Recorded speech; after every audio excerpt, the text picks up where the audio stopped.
forecast.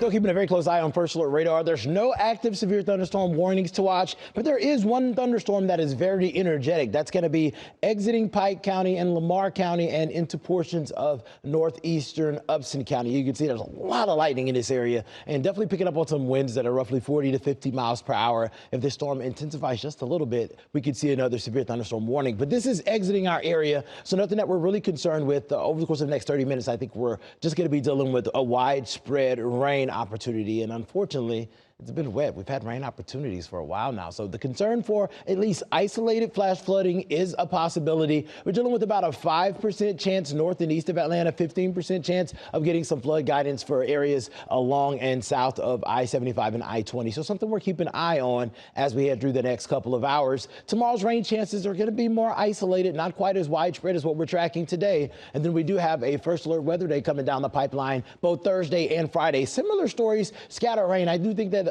Thursday's rain chance looks to be around the area.